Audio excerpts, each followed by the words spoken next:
Black Americans have worked for centuries to close the wealth gap, partially formed by racial discrimination.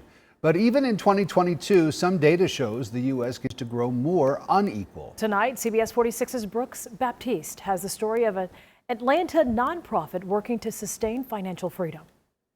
We never got the memo. 5 of 7 billion people on this planet never got the memo on free enterprise and capitalism. How do you do it? I hustle, man. I work my tail off. It's a principle John Hope Bryant has lived by since he was a kid in South Central LA, working to create a path to build wealth. A banker came in my classroom and taught financial literacy when I was 9 years old. Man, I raised my hand. I said, "Excuse me, sir, what do you do for a living and how'd you get rich legally?" He said, "I'm a banker and I finance entrepreneurs." So that started on my personal quest to get out of the hood to alive. And when your outflow exceeds your inflow, then your overhead becomes your downfall. Back in the 1990s, Bryant says he ran into some hard times. And after being homeless, he knew he didn't want other people to experience his struggles, so he birthed Operation Hope. We're like the Starbucks of financial inclusion.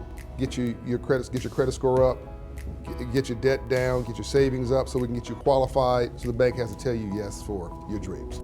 For the past 30 years, the nonprofit has worked to disrupt poverty and empower low and moderate income youth and adults through free financial literacy.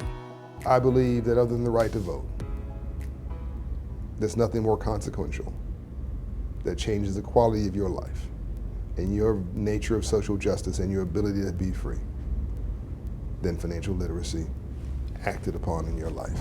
Current data shows the difference in median household incomes between white and black Americans has remained steady for nearly 50 years, and there continues to be about a $30,000 gap between the two. Is that why you're so determined to switch the narrative? Yes.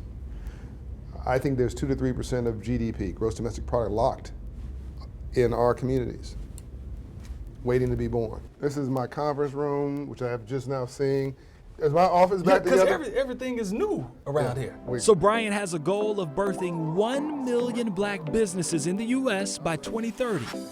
So the vision here is to really port us into the future in one generation, giving you 2 hours of free technical assistance to get that infrastructure, that the bones of your business up, so you know what you're doing. And hold on, let me just take a visual image of where I'm trying to be one day, okay? With the desire to create an economic infrastructure for African Americans for the first time ever, Bryant is building what he calls future entrepreneurs. It's not only my give back, that's my leave behind. That's the institutional infrastructure that we've never had. An economic infrastructure that demands respect. In Atlanta, Brooks Baptiste, CBS 46 News.